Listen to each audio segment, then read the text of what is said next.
I'm Justine, 31, a financial analyst who built her career on thoroughness and integrity. When the CFO's daughter, Madison, joined our team, she looked at my late-night dedication and laughed. Why bother? Connections beat competence here. Little did she know my meticulous documentation would save our company millions. The boardroom fell silent when the CEO discovered my name alone on the audit trail. Then our lawyer read one damning line aloud, and shocked gasps echoed around the table. Before I dive into how I stood up to corporate nepotism, drop a comment letting me know where you're watching from. Hit that like button and subscribe if you've ever had to prove your worth against someone who had everything handed to them on a silver platter. Growing up, money was always tight in our household. My dad worked 2 jobs as a maintenance worker, and my mom cleaned houses to help make ends meet. We lived in a modest 2-bedroom apartment in a neighborhood where dreams often seemed limited by your zip code. While my classmates talked about family vacations and new cars, I was working part-time at 16 to help with groceries. But my parents instilled something powerful in me, the belief that education and hard work could change everything. I wasn't the kid with private tutors or legacy connections to Ivy League schools. When college application time came around, I applied to our state university with every scholarship opportunity I could find. I still remember the day the financial aid package arrived, making it possible for me to attend.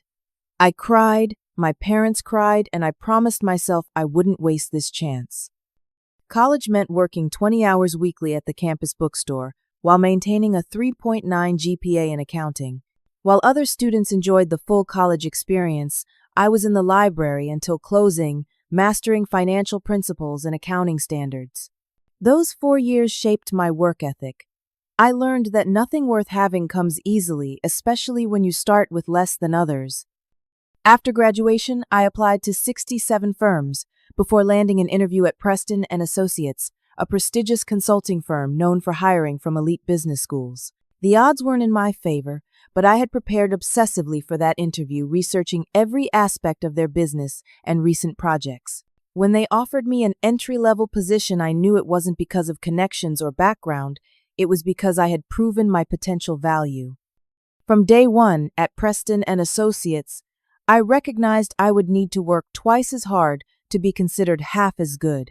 The firm was filled with graduates from Harvard, Stanford, and Wharton. People who spoke the same language, vacationed at the same exclusive resorts, and moved in social circles that remained foreign to me. But I had something they couldn't buy: hunger, determination, and attention to detail that came from knowing I had no safety net. Preston & Associates wasn't just any consulting firm. It was a powerhouse in financial advisory services with Fortune 500 clients and a reputation for excellence that justified its premium fees.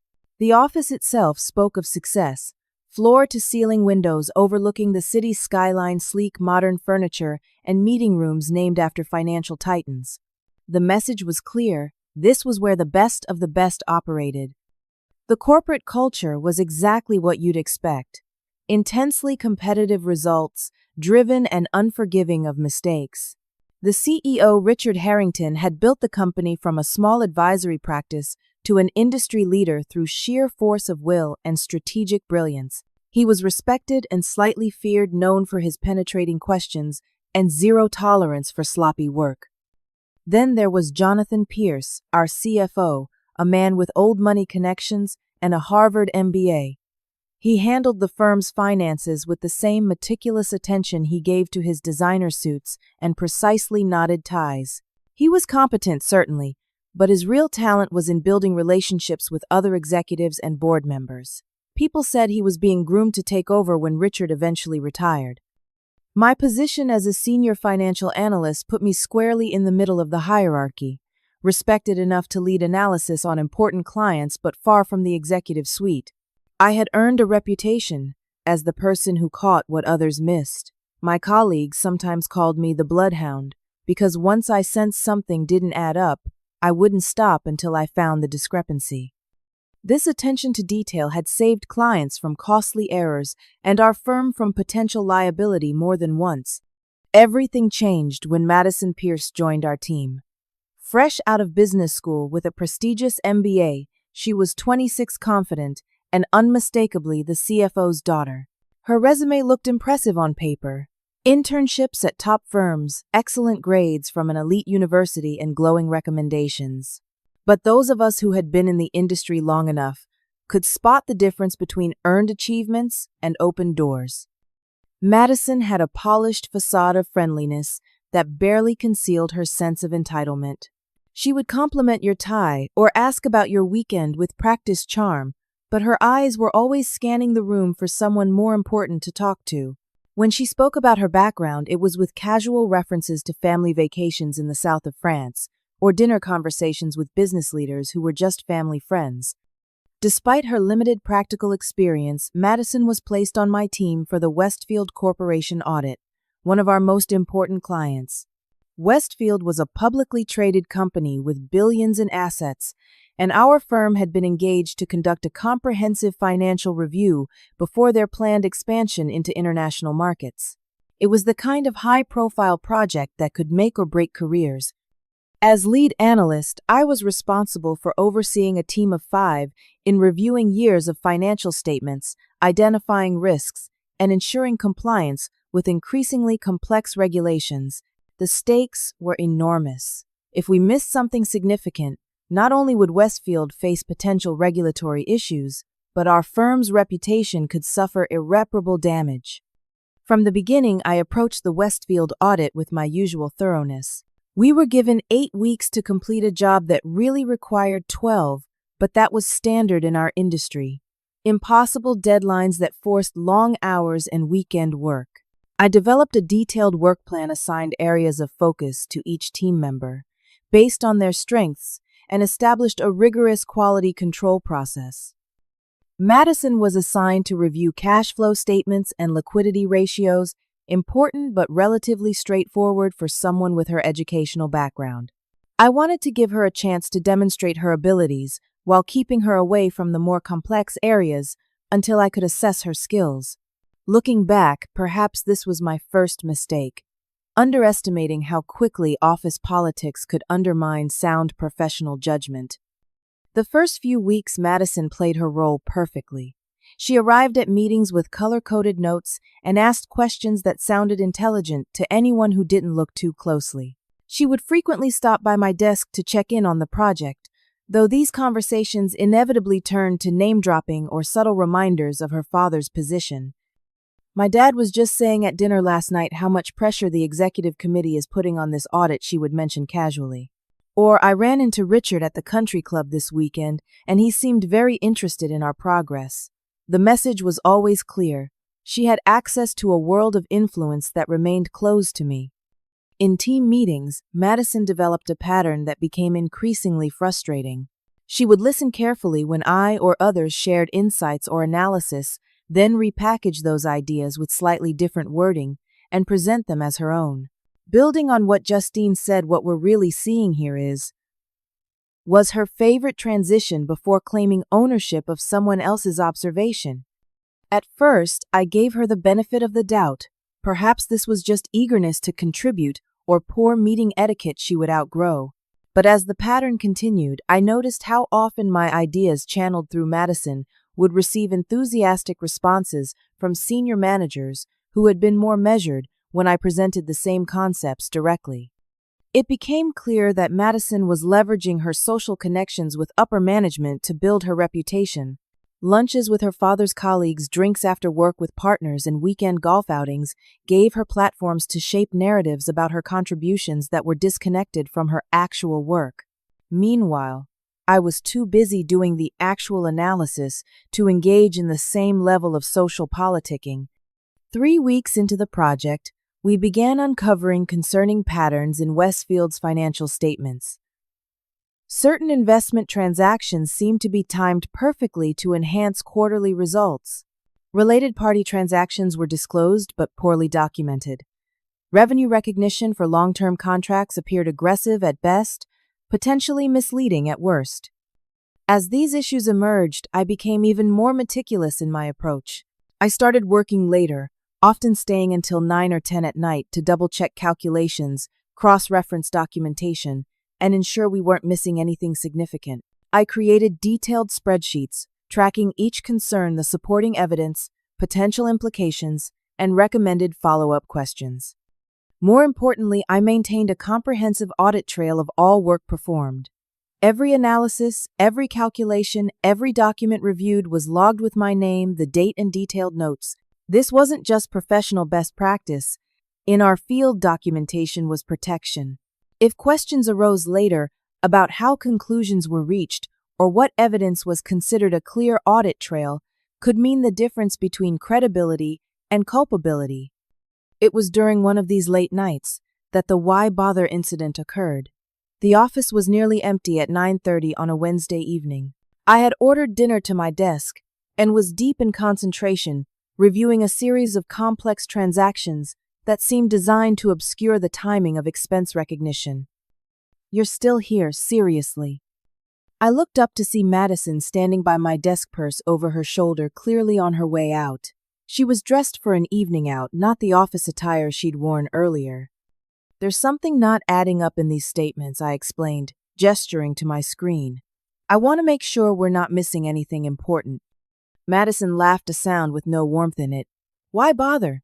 No one's going to read all those spreadsheets. This is just a box-checking exercise." "This isn't about checking boxes," I said, feeling defensive. "There are real issues here that need to be addressed." "Look," she said, leaning against my desk with casual confidence. "You can stay here all night documenting every little discrepancy if you want, but that's not how you get ahead in this business. My father says the people who succeed are the ones who understand the game, not the ones who memorize the rulebook." Her words stung more than I wanted to admit. "I think doing thorough work matters." "That's cute," Madison said with a patronizing smile. "But where did your state school degree and all these late nights get you? I'll be at dinner with the executive committee tonight, building relationships that actually matter. All your spreadsheets won't change the fact that this business runs on connections, not timesheets." She straightened up and adjusted her designer jacket. "Anyway, don't work too hard. Or do. It doesn't really matter in the end." With that parting shot, she walked toward the elevator, the click of her expensive heels fading as she disappeared. I sat there, her words echoing in my head. For a moment, just a moment, I questioned everything about my approach. Was I naive? Was my dedication to thoroughness and documentation just a waste of time? In a world where connections seemed to trump competence, was I fighting a losing battle? The doubt was painful, settling like a weight on my chest. I thought about my parents who had worked so hard to give me opportunities. I thought about the scholarships I'd earned and the nights I'd spent studying while others partied. I thought about every time I'd been underestimated because of where I came from, rather than what I could do. But then I remembered something my first mentor had told me. In finance, the truth always emerges eventually. Numbers don't lie, even when people do.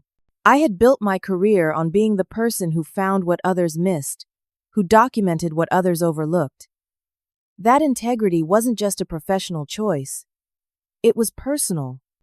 I turned back to my computer and continued working with even greater determination. If Madison wanted to play politics and take shortcuts, that was her choice. I would continue to do what I knew was right, regardless of who was watching, or what immediate rewards it brought. Some principles weren't negotiable, even when they came at a personal cost. As the Westfield audit progressed, Madison's efforts to undermine me became more blatant. No longer content with merely taking credit for ideas in meetings, she began actively inserting herself between me and senior leadership.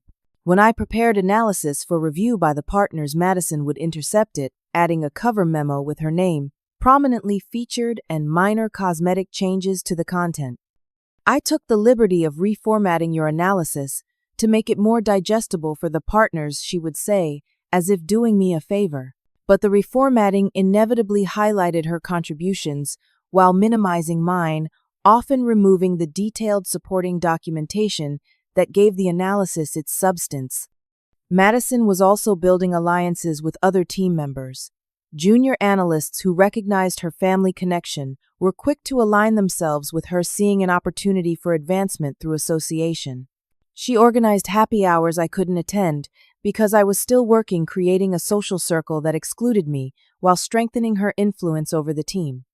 More concerning, was the subtle misinformation she began spreading about my work style. Justine is brilliant, but she gets so lost in the details she would tell colleagues with fake admiration that masked the criticism. She's still operating like she's at a smaller firm, not understanding the big picture approach we need here. These comments reached me through sympathetic coworkers, each one a small cut to my professional reputation. The CFO, Jonathan Pierce, began making more frequent appearances at our team meetings, ostensibly to check on progress, but clearly to observe and support his daughter. During these visits, he would direct questions to Madison rather than to me, despite my role as lead analyst. Their dynamic made it clear to everyone that Madison enjoyed protection and favor from above. As we entered the 5th week of the audit, with our deadline looming closer, Madison began pushing for changes to our approach. "We need to streamline this process," she announced during a team meeting. "We're getting bogged down in too much detail and losing sight of the deliverable."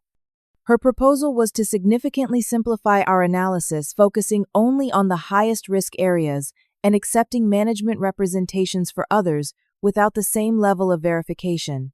"This is standard practice at the firms I've worked with," she claimed, though her internships hardly qualified as extensive experience. What troubled me most was how persuasive her argument seemed to others. Our team lead, Brian, who had previously supported my thorough approach, began nodding along with Madison's suggestions. "She makes some good points," he told me after the meeting. "We do need to be mindful of the deadline, and we can't verify everything to the same degree." "But that's not what we promised the client," I argued. "They're paying for a comprehensive review, not a surface-level check." Brian looked uncomfortable. "Just try to be more selective about where you focus your efforts, Justine. The partners are concerned about the hours we're billing versus our original estimate." It became clear that Madison had convinced leadership that my thoroughness was the problem, not an asset. Gradually, Brian began reassigning some of my responsibilities, particularly the most sensitive areas of the audit. "I think Madison should take the lead on the revenue recognition review," he informed me one morning, "to balance the workload." I knew this was a significant demotion. Revenue recognition was one of the most critical areas in any audit, and I had the most experience in this domain. But arguing would only reinforce the narrative that I was difficult and inflexible. I accepted the change outwardly while feeling increasingly marginalized. It was during this period of diminished responsibility that I made the critical discovery. While reviewing some seemingly routine intercompany transactions that remained on my desk, I noticed an unusual pattern in how Westfield was accounting for a series of international partnerships. Following the thread required pulling documents from multiple years and reconstructing transaction timelines that weren't immediately obvious.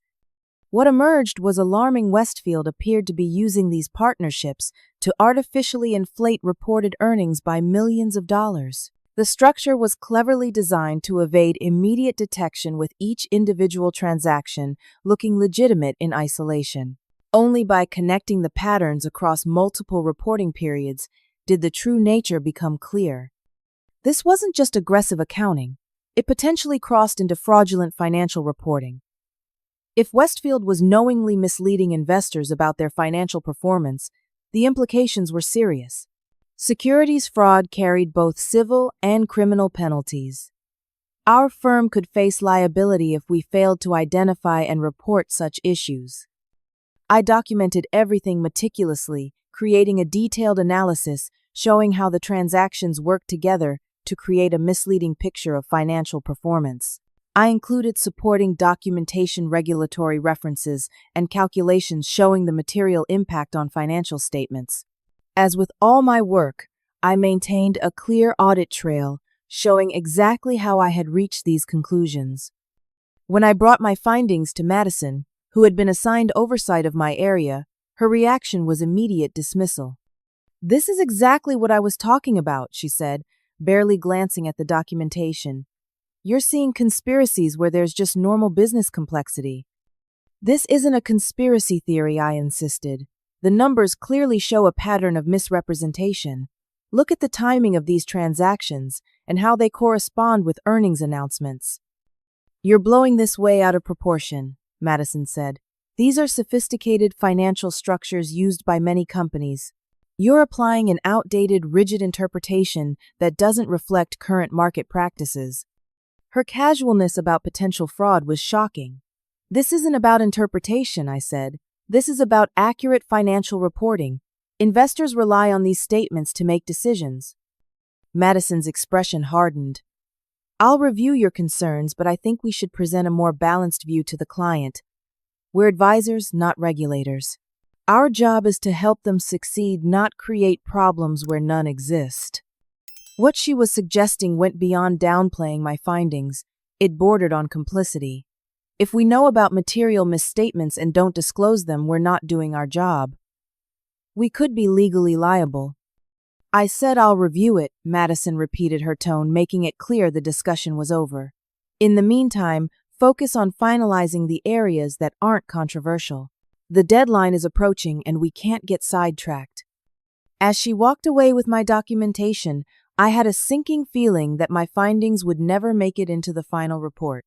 Madison had positioned herself as the gatekeeper between my analysis and senior leadership, with her father's implicit support reinforcing her authority. That evening, I learned from a friendly IT colleague that Madison had requested access to edit documents in my secure project folders, something that violated our firm's protocol for maintaining document integrity. When I checked my files the next morning, I found subtle but significant changes to my analysis, downplaying the seriousness of the issues and introducing qualifications that weakened the conclusions. This wasn't just office politics anymore. It was a deliberate attempt to suppress findings that could have serious legal and ethical implications. Madison wasn't just trying to take credit from my work. She was actively working to prevent important information from reaching decision-makers. And her position as the CFO's daughter made it extraordinarily difficult to challenge her actions through normal channels. The question I faced was no longer professional but moral. How far was I willing to go to ensure the truth came to light, even when the path forward could put my own career at risk? That night I barely slept. The gravity of the situation kept me cycling through scenarios, none of them appealing. If I pushed forward with my findings against Madison's wishes, I would be directly challenging not just her, but her father's authority. In a firm where political connections mattered, this could effectively end my career advancement. If I stayed silent, I would be compromising my professional integrity and potentially enabling fraud. In the morning, tired but resolved, I reached out to Sandra, a partner I had worked with on previous projects who had always valued my thoroughness. I couldn't reveal specific details about the Westfield audit due to confidentiality protocols, but I could seek general advice. I've uncovered concerning issues in a current project. I explained carefully during our coffee meeting. The evidence points to potential material misrepresentation, but there's pressure to downplay these findings. Sandra studied me over her coffee cup. This is about the Westfield audit and Madison Pierce, isn't it? When I didn't immediately deny it, she nodded. Word gets around Justine. The politics on that engagement are complicated. I'm not interested in politics, I said. I'm interested in doing my job correctly. Admirable but naive, Sandra replied, not unkindly. In this profession, at this level, technical correctness and political awareness aren't separate skills. They're equally necessary for success. So what would you do? I asked. Sandra considered for a moment. Document everything. Keep copies of your original analysis before anyone else can modify it. Create a paper trail that protects you whatever happens. She leaned forward. And prepare for the possibility that doing the right thing might not be rewarded in the short term. Her advice was both practical and sobering. Back at my desk, I secured copies of all my original work, storing them both in encrypted files and in physical form off-site. If questions arose later about what I had actually found and reported, I would have evidence untainted by Madison's revisions. The deadline for our preliminary findings was approaching rapidly. As I feared, Madison had prepared a sanitized version of the report that mentioned the questionable transactions only in passing, characterizing them as complex but compliant with aggressive interpretation of accounting standards. All my specific documentation and analysis, of how these transactions collectively created material misrepresentation had been removed. This version had already received preliminary approval from Brian and was scheduled to be presented to the client the following week. Madison was clearly confident that her approach would prevail, especially with her father's implicit backing. I made a decision that I knew could define my career for better or worse. Working through the night, I prepared a parallel report that included my complete findings with all supporting documentation and a clear explanation of the potential legal and regulatory implications. I didn't seek to be inflammatory, just thorough and honest about what the evidence showed. When the report was complete, I sent it directly to Richard Harrington, our CEO, with copies to the head of the audit committee and our general counsel. My email was straightforward. Attached, please find comprehensive analysis of concerning financial reporting practices identified during the Westfield audit. These findings have significant implications that I believe warrant senior management review before client presentation. Hitting send felt like stepping off a cliff. I had bypassed multiple levels of hierarchy, including both Madison and her father. In most circumstances, this would be considered a serious breach of protocol. But given the nature of the findings and the attempts to suppress them, I believed extraordinary measures were justified. The next day passed in excruciating slow motion. Madison was unusually subdued in our morning meeting, which made me wonder if she had already heard about my report. Brian kept giving me strange looks but said nothing directly. By afternoon, the tension was unbearable, but still no official response from leadership. Then at 4:30, everything changed. Westfield's external auditor contacted our firm with urgent questions about specific transactions, the very same ones I had flagged in my report. Apparently, they had identified similar concerns independently and wanted to understand our position before finalizing their own audit opinion. This external validation shifted the dynamic dramatically. Within hours, our preliminary report to Westfield was put on hold. Madison was called into a private meeting with several partners, emerging later looking visibly shaken. An emergency call was scheduled with the client for the following morning. During this call, which I was asked to join along with senior leadership, Westfield's CFO was defensive and dismissive at first. "These are standard industry practices," he insisted. "Every company in our sector uses similar structures." But when pressed for specific documentation supporting the economic substance of the transactions, his answers became increasingly evasive. The call ended with Westfield requesting time to gather additional supporting documentation, corporate language, for "we've been caught and need to figure out our next move." By afternoon, what had been a routine audit had escalated into a potential crisis for both Westfield and our firm. The client was facing serious questions about financial reporting that could trigger regulatory investigation and shareholder lawsuits. Our firm was confronting the possibility that we had nearly signed off on misleading financial statements which could damage our reputation and create liability. An emergency board meeting was called for the following day to address the situation. All key team members, including both Madison and myself, were instructed to prepare detailed documentation of their work and findings for board review. The stakes couldn't have been higher. Careers, reputations, and potentially even legal consequences hung in the balance. That night, as I prepared my presentation, I received an unexpected call from Richard Harrington himself.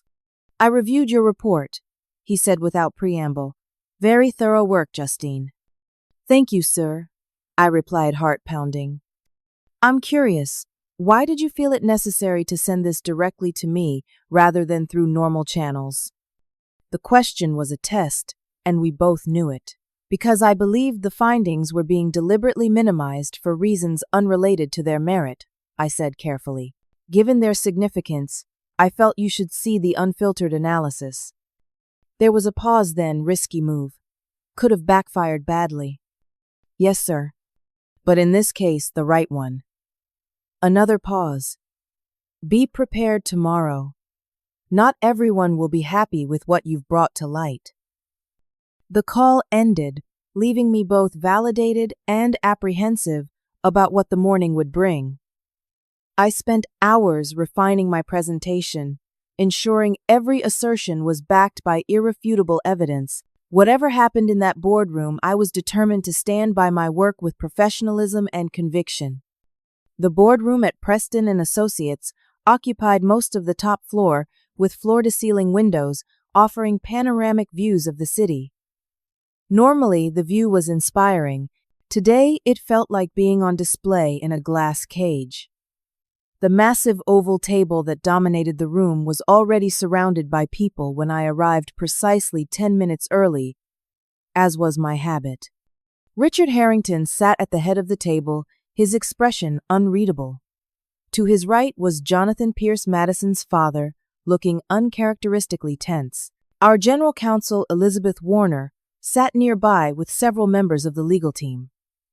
The audit committee chairman, 3 other board members, and various senior partners completed the assembly. Madison was seated near her father, impeccably dressed and outwardly composed, though the slight tremor in her hand, as she arranged her papers, betrayed her nerves. I took an open seat as far from Madison as possible, arranging my materials with deliberate calm, despite the anxiety churning inside me. This wasn't just another meeting. It was a reckoning that would determine the trajectory of my career and possibly the future of our relationship with a major client. Richard opened the meeting with characteristic directness. We're here to address serious concerns regarding the Westfield audit, specifically allegations of potential material misrepresentation in their financial reporting and questions about our own review process. His gaze swept the room. This isn't a witch hunt, but we need absolute clarity on what happened, what we know, and what our legal and ethical obligations are going forward. He nodded to Madison. Miss Pierce, as the senior analyst who approved the preliminary findings, please begin by summarizing your assessment. Madison rose with practiced confidence, smoothing her skirt as she moved to the presentation screen. Her slides were polished and visually impressive as always. Thank you, Mr. Harrington, she began. As you know, we've been conducting a comprehensive review of Westfield Corporation's financial statements in preparation for their international expansion. Her voice was steady, betraying none of the tension in the room. During our review, we identified certain complex financial structures involving international partnerships. What followed was a masterpiece of corporate minimization. Technical language that acknowledged the transactions while systematically downplaying their significance. Madison characterized the issues as aggressive but defensible accounting practices and matters of interpretation rather than compliance. She emphasized Westfield's strong overall financial position and the limited materiality of the transactions in question when viewed in the context of their total operations.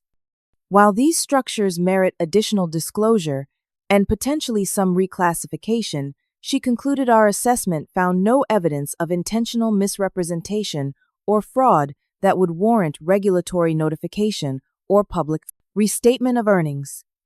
Throughout her presentation, Madison made subtle references to our team's analysis and our conclusions, creating the impression that her assessment represented a consensus view. She never once mentioned the significant disagreements or the alternate report I had prepared.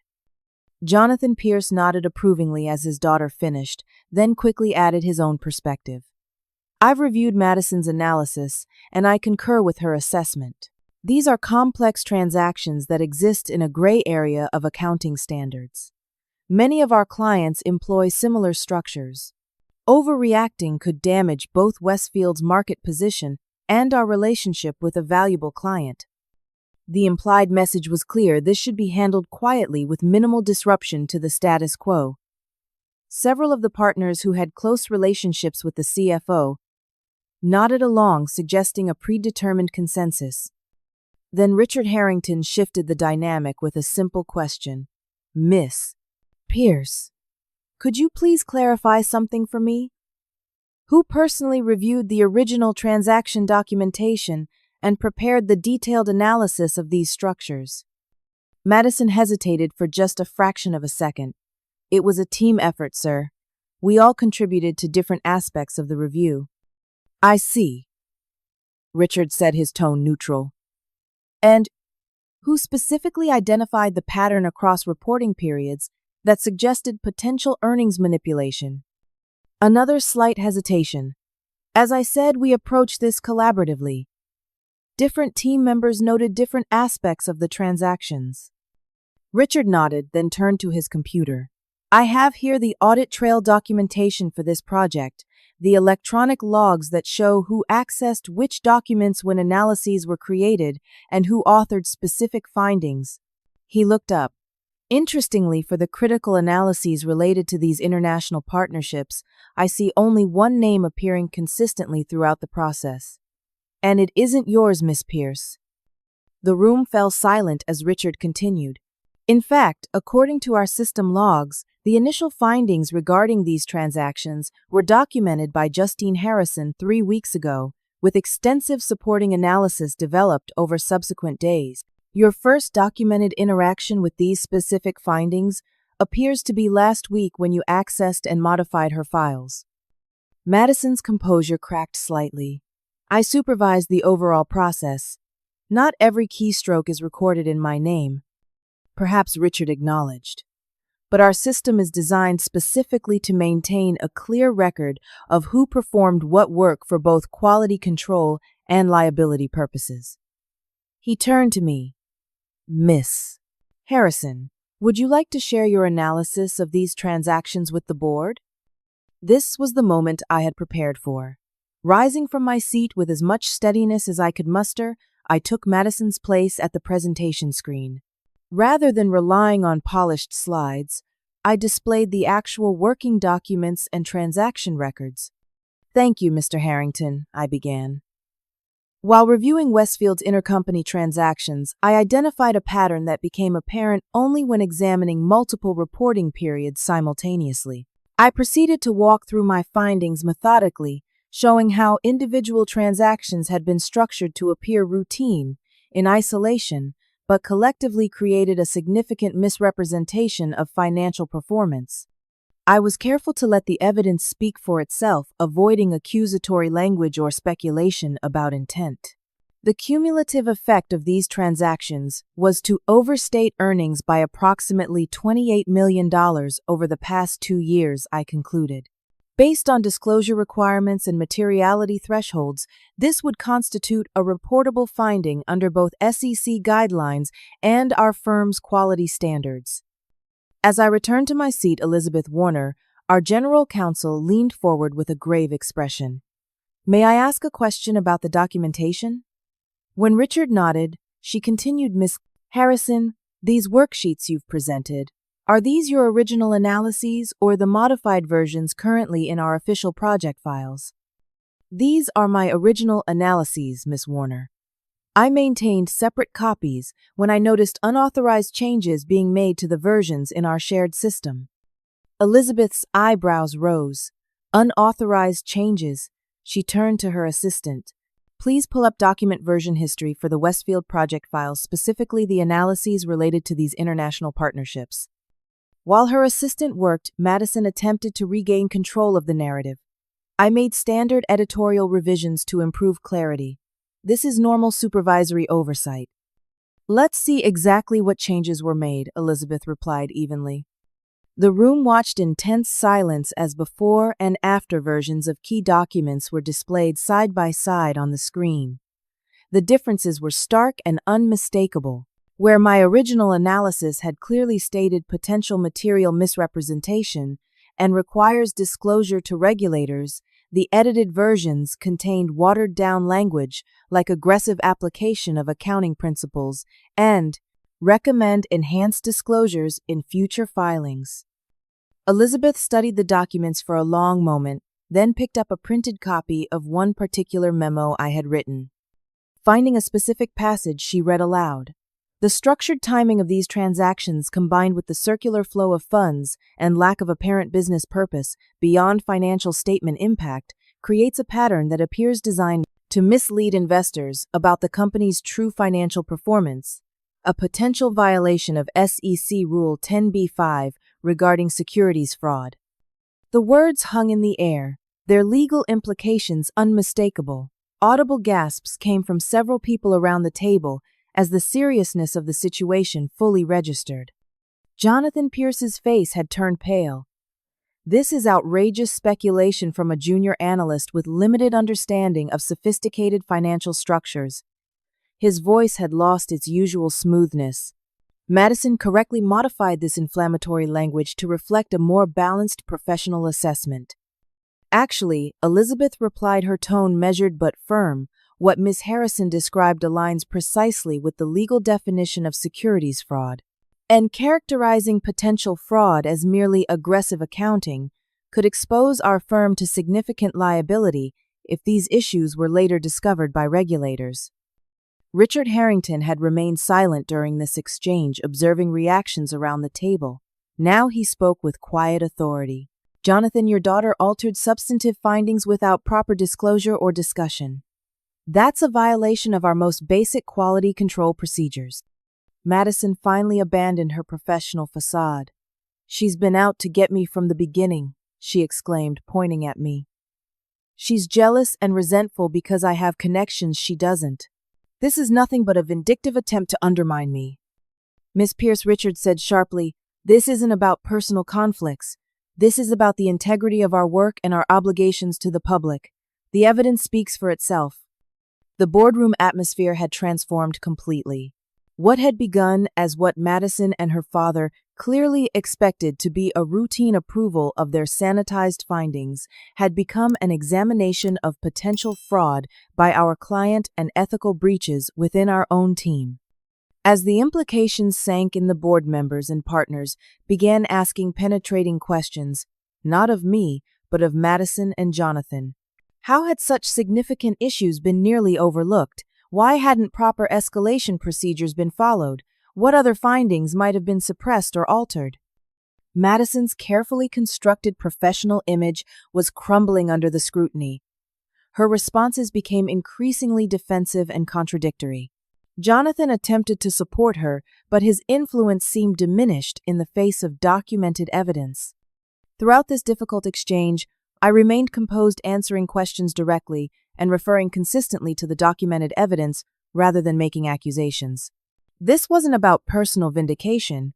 It was about professional integrity and doing what was right regardless of the political consequences. As the meeting approached its third hour, Richard called for a short break. As people filed out of the room, he gestured for me to remain behind. "That couldn't have been easy," he said when we were alone. "No, sir," I admitted. "It wasn't. You took a significant professional risk bringing this directly to my attention. I believed it was the right thing to do." He studied me thoughtfully. "Many people in your position would have taken the easier path, gone along with the modified findings, protected their career prospects." "That's not who I am," I said simply. "No," he agreed. "Evidently not." He gathered his papers. "Whatever happens next with Westfield, remember, this integrity isn't just a word we put in corporate value statements.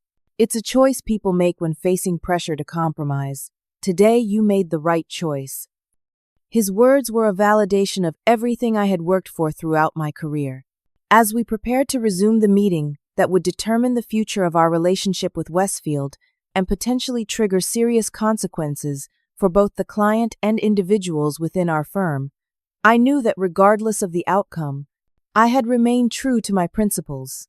In a profession where reputation was everything that mattered more than any short-term political advantage, the fallout from the boardroom revelation was swift and far-reaching. As we resumed the meeting after the brief recess, the focus shifted from examining what had happened to determining how to move forward. Elizabeth Warner, our general counsel, laid out the firm's legal and ethical obligations in unambiguous terms. "Based on the evidence presented, we have a clear obligation to notify Westfield's audit committee and the SEC about these findings," she stated. "Failure to do so would potentially make us complicit in financial misreporting."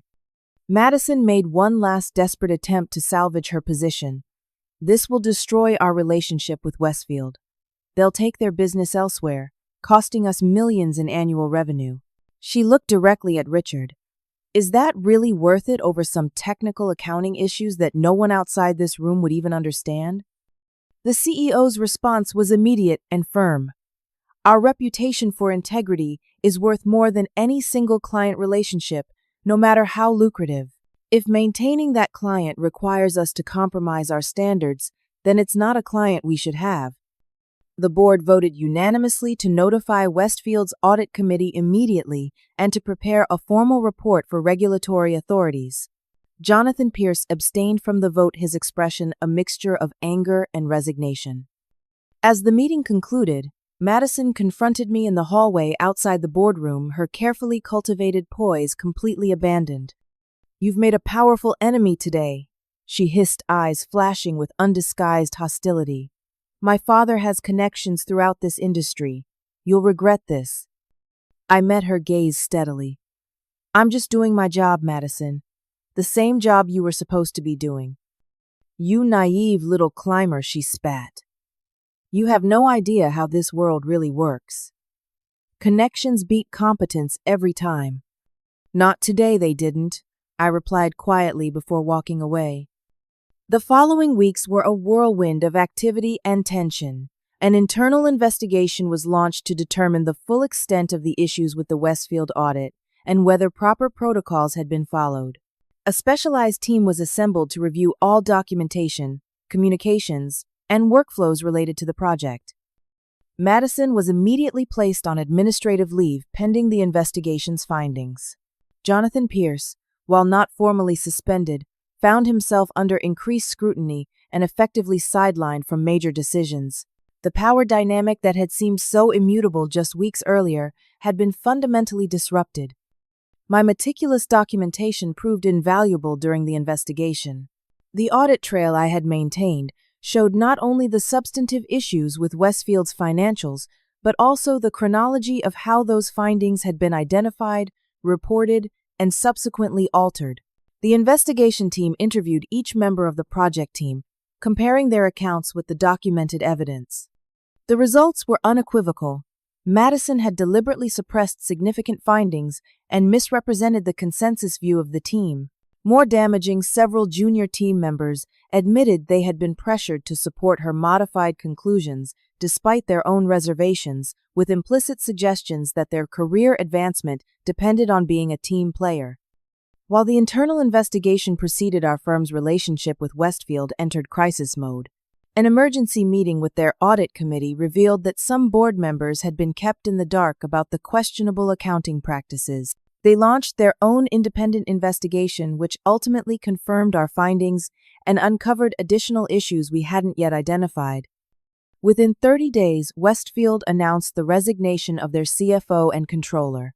The company issued a press release stating they would restate 2 years of financial results and implement enhanced controls and governance. Their stock price took a significant hit, but the transparency prevented a complete collapse of investor confidence. As for our firm, the incident triggered a comprehensive review of quality control procedures and safeguards against improper influence in the audit process. New policies were implemented requiring multiple independent reviews of significant findings and enhanced protection for professionals who raised concerns about potential suppression of information. The professional consequences for individuals were significant and swift. Madison's administrative leave became permanent separation when the investigation concluded. The official reason given was violation of firm policies regarding documentation integrity, but everyone knew the real issue was her attempt to suppress material findings to protect a client relationship and enhance her own position. Jonathan Pierce remained with the firm but was removed from his position as CFO. He was reassigned to a newly created role with limited authority and no direct involvement in client engagements or quality control. The board's message was clear. Even senior leadership wasn't immune from consequences when integrity was compromised. For me, the aftermath brought a mixture of professional recognition and personal challenges. Richard Harrington publicly acknowledged my exemplary commitment to professional standards during an all-hands meeting, and I was promoted to a senior position with expanded responsibilities for quality assurance. Yet this validation came with complications I hadn't anticipated. In the weeks following the boardroom, confrontation workplace dynamics became strained in ways that tested my resilience. Some colleagues, particularly those who had been close to Madison or benefited from Jonathan's patronage, treated me with thinly veiled resentment. Whispers followed me in the hallways, that I was a troublemaker or not a team player. You did the right thing, but at what cost? One colleague asked me over coffee. Nobody wants to work with someone they see as a potential whistleblower. The label stung not because I rejected the concept of whistleblowing. Protecting the public and the integrity of our profession was something I believed in deeply, but because it reduced my professional identity to a single action. I hadn't set out to expose anyone. I had simply refused to compromise on standards that existed for good reason. Outside of work, I found myself processing complex emotions about the entire experience. There was vindication, certainly, but also lingering anger about having been put in that position in the first place, and occasional doubt about whether I could have handled things differently. Late at night, Madison's parting words sometimes echoed in my mind, making me wonder if her threats about industry-wide connections would eventually materialize in unexpected ways. Support came from unexpected quarters. Several senior partners who had previously seemed indifferent to my career now sought my input on quality control initiatives. Junior team members began coming to me with questions, not just about technical matters, but ethical dilemmas they faced in their own work. Gradually, I realized that while I might have lost some fair-weather allies, I had gained something more valuable: respect. Perhaps most surprisingly, I received a handwritten note from a Westfield board member. Your courage protected shareholders, employees, and ultimately the company itself from a much worse fate. Thank you for your integrity. That note, which I kept in my desk drawer, served as a reminder that beyond the office politics and career implications, real people and livelihoods had been at stake. 3 months after the boardroom confrontation, our firm held its annual leadership conference. During his keynote address, Richard Harrington announced a new mentorship initiative, specifically designed to support professionals from non-traditional backgrounds in navigating the firm's culture while maintaining their professional integrity. He asked me to help develop the program, describing my experience as a case study in the value of diverse perspectives and unwavering standards. As I stood to acknowledge the unexpected recognition, I caught sight of Jonathan Pierce at the back of the room. Our eyes met briefly, his expression unreadable before he turned and walked out. Some bridges once burned couldn't be rebuilt, and I was learning to be at peace with that reality. 6 months after the boardroom confrontation that changed the trajectory of my career, I sat in my new office, still modest by executive standards, but with a window and a door that closed, tangible symbols of my advancement within the firm. On my desk was a formal letter confirming Madison's permanent departure from Preston and Associates. The official language cited mutual agreement to pursue other opportunities, but the industry grapevine told a different story. No reputable firm would touch her after what had happened. Jonathan Pierce had also finally left the company, taking early retirement after months of diminished influence and the unmistakable message that his path to CEO had been permanently closed. His farewell email mentioned spending more time with family and exploring non-executive director roles, the standard corporate euphemisms for a career derailment. The Westfield situation had stabilized after their financial restatement and leadership changes. They remained our client, though, under much stricter oversight and with a completely new financial team. Their new CFO had implemented robust controls specifically designed to prevent the kinds of manipulations I had uncovered. Sometimes corporate accountability actually worked as intended. My own professional life had transformed in ways I couldn't have anticipated. My promotion to Senior Quality Assurance Manager came with substantial new responsibilities. I now oversaw a team responsible for reviewing high-risk engagements and developing enhanced procedures to protect the integrity of our work product. The position leveraged my attention to detail and commitment to standards, while allowing me to shape the firm's approach to quality control. More significantly, Richard had appointed me to lead a newly established ethics advisory committee, where I worked directly with the firm's leadership to address complex situations where technical requirements and business pressures intersected. My experience with the Westfield audit had given me unique insights into how easily those pressures could compromise professional judgment without robust safeguards. These advancements hadn't come without challenges. Some partners still viewed me with caution, concerned that my strict adherence to standards might interfere with client relationships or billable hours. I occasionally overheard comments about being too rigid or not commercial enough. The same criticisms Madison had leveled against me, though now delivered with a veneer of professional respect. Building effective working relationships after being labeled a whistleblower required patience and consistency. I focused on demonstrating that my commitment to standards wasn't about moral superiority or inflexibility, but about protecting both our clients and our firm from preventable harm. Gradually, even skeptical colleagues began to recognize the value of having someone willing to ask difficult questions before external parties did. The personal aftermath proved equally complex. For weeks after the confrontation, I experienced a roller coaster of emotions: validation when my judgment was confirmed, anxiety when facing criticism, and occasional doubt about whether standing my ground had been worth the personal cost. There were nights I lay awake, replaying the boardroom scene, wondering if I could have achieved the same outcome with less career risk. Finding support became essential for my well-being. I reconnected with former mentors who had faced their own ethical dilemmas throughout their careers. Their perspective helped me contextualize my experience within the longer arc of professional life.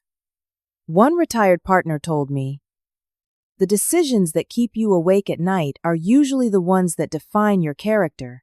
Sleep comes eventually. Lost integrity rarely returns." I also began building new relationships with colleagues who appreciated rather than resented my standards. A small group of us started meeting monthly for dinner, creating a safe space to discuss challenging situations we encountered without fear of judgment. These connections helped rebuild my sense of belonging within the firm after the isolation that had followed the Westfield incident. Perhaps most healing was my work mentoring junior analysts from backgrounds similar to my own. First-generation professionals without family connections in finance or prestigious pedigrees. I recognized in them the same determination and occasional self-doubt I had experienced. Helping them navigate both technical challenges and office politics allowed me to transform my difficult experience into something constructive. One mentee, a brilliant analyst from a community college who had joined through our diversity recruitment program, confided her insecurities about not fitting in with colleagues from elite universities. "Sometimes I feel like I'm just waiting to be exposed as not belonging here," she admitted during one of our meetings. "The only exposure you need to worry about is whether your work meets the highest standards," I told her. "Excellence doesn't care about your background. Neither do clients when you save them from costly mistakes." As I guided these emerging professionals, I found myself emphasizing lessons the Westfield experience had taught me. Document everything meticulously. Maintain your own copies of critical work product. Build relationships based on competence rather than politics. Know when to escalate concerns despite pressure to remain silent. And perhaps most importantly, recognize that your greatest professional asset isn't technical skill alone, but the courage to apply that skill with integrity when it matters most. The mentorship program expanded rapidly, becoming one of the firm's most successful retention initiatives for diverse talent. Seeing these young professionals thrive despite facing many of the same barriers I had encountered gave me profound satisfaction. Their success represented a different kind of professional legacy than I had originally envisioned, less about personal advancement and more about changing the culture that had enabled situations like the one I had faced with Madison. Over time, I came to understand that the Westfield incident hadn't just been about exposing problematic accounting or office politics gone awry. It represented a fundamental choice about what kind of professional I wanted to be and what values I refused to compromise, regardless of pressure or potential reward.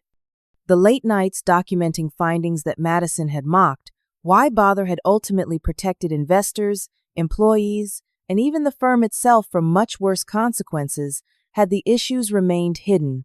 The meticulous audit trail she had dismissed as unnecessary had provided irrefutable evidence when it mattered most.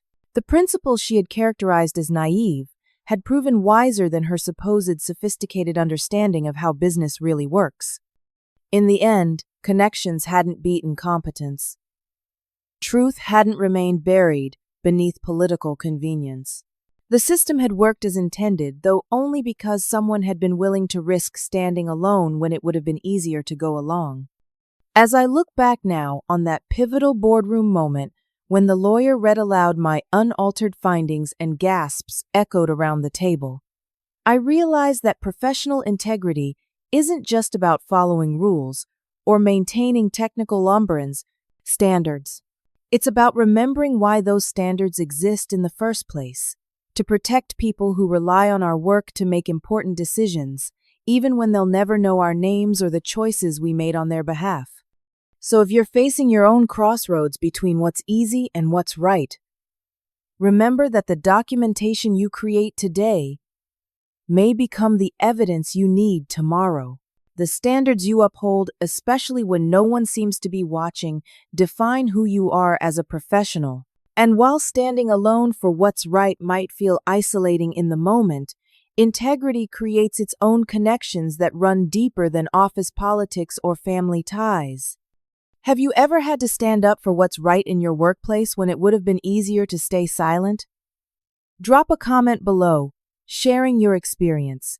If this story resonated with you, please hit the like button and subscribe to hear more professional journeys about integrity in challenging circumstances. And if you know someone facing similar pressures, share this video to remind them they're not alone.